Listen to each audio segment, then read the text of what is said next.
Yo, man, we got this toxic nature in the hood where we celebrate everything that's ignorant, everything that's negative, everything that's self-destructive.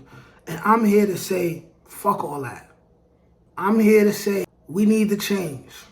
I'm here to say, if the people you care about not on the same thinking path as what I'm saying right now, then these are people who you need to distance yourself from. And I say that to say this. Y'all seen what happened to Takeoff.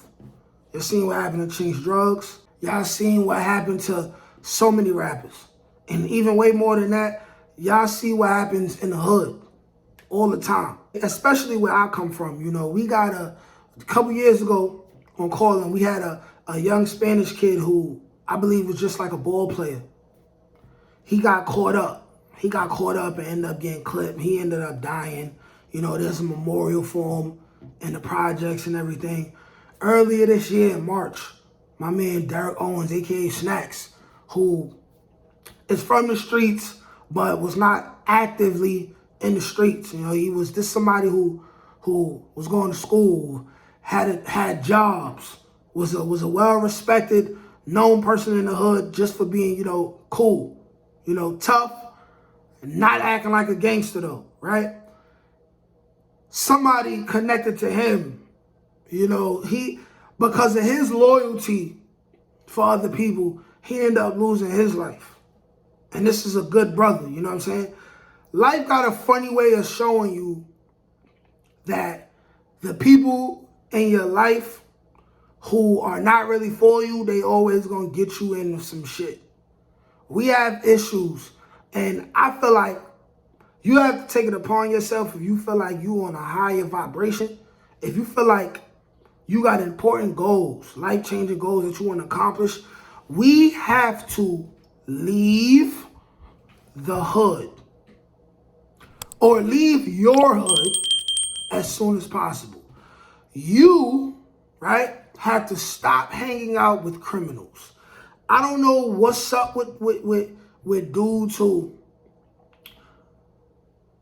they make a living for themselves outside the hood, and they feel like they want to come to the hood and do dumb shit like play dice. They want to do dumb stuff like still go to the hood, sit around, drink and smoke, get into arguments with people. Do you understand you in the hood where the negative energy is so real that at any moment people could come shooting and innocent people will get shot or die? This happens all the time. How many times in Chicago a kid or an adult who had nothing to do with nothing ends up taking a bullet and is either critically injured, they end up coming over it, or they just flatline? We have a state of perpetual like ignorance and disregard for human life in a lot of these communities where we come from.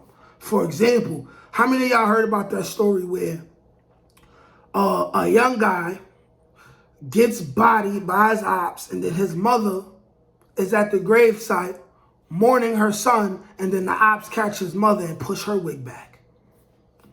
How many? My thing is this, right?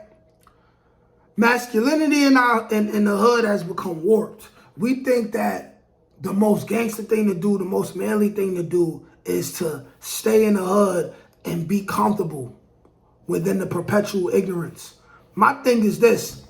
I dare say, if you from the hood and you're past 25 and you're still in the hood where you came from, I dare say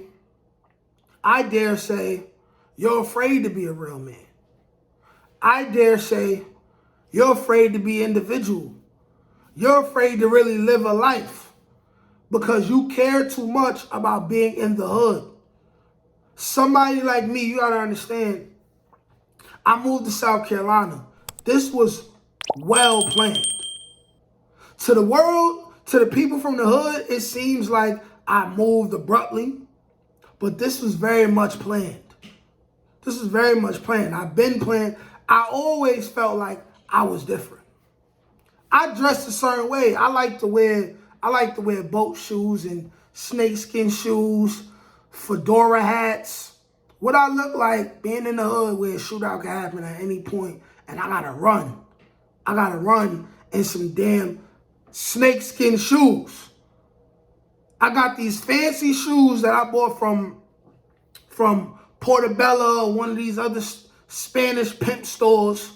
They got floral designs on them, and I'm in the hood where a fight could break out at any moment. What I look like being a part of the riffraff.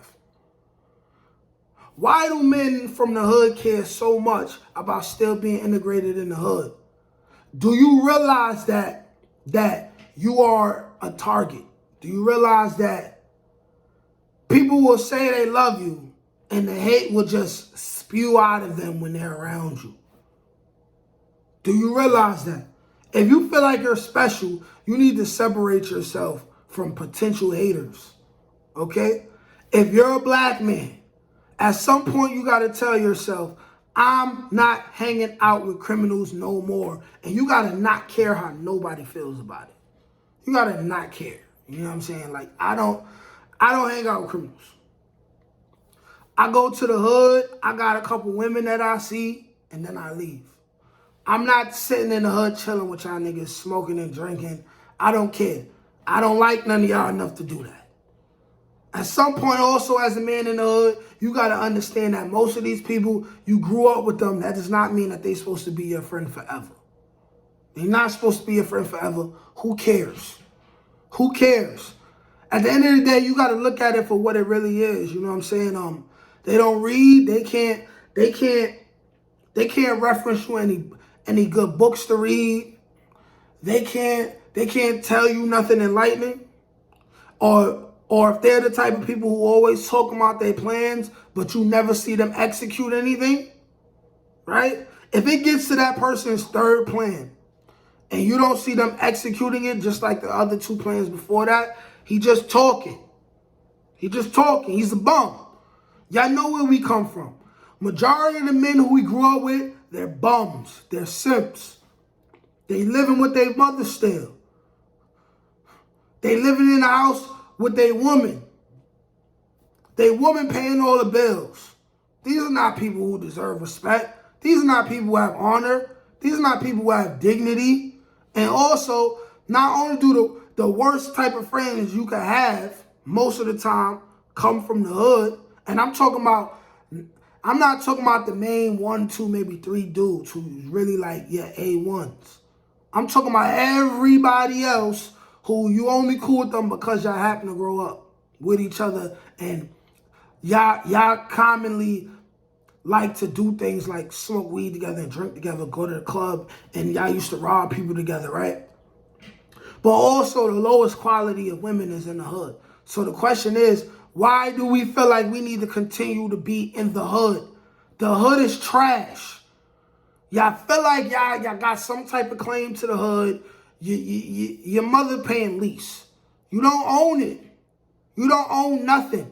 So how about I propose that we stop saying come back to the hood, buy the block and all that. Matter of fact, I'm not against buying the block. But if you're not trying to do that, how about we start jacking something new, which is get out, make something of yourself, right?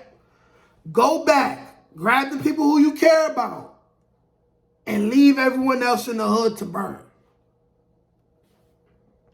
Really the hottest nigga, you gon' respect this lava. I'm shooting it if I pull it, boy, make sure you want this drama. I bring it to you like it's Law and Order SVU. Turn you to a vegetable, now you look good inside a soup. Family come from Bishopville, but I grew up in that Bronx Zoo where they shoot you dead in the street and then dance all on top of you. And I do what I gotta do. Started.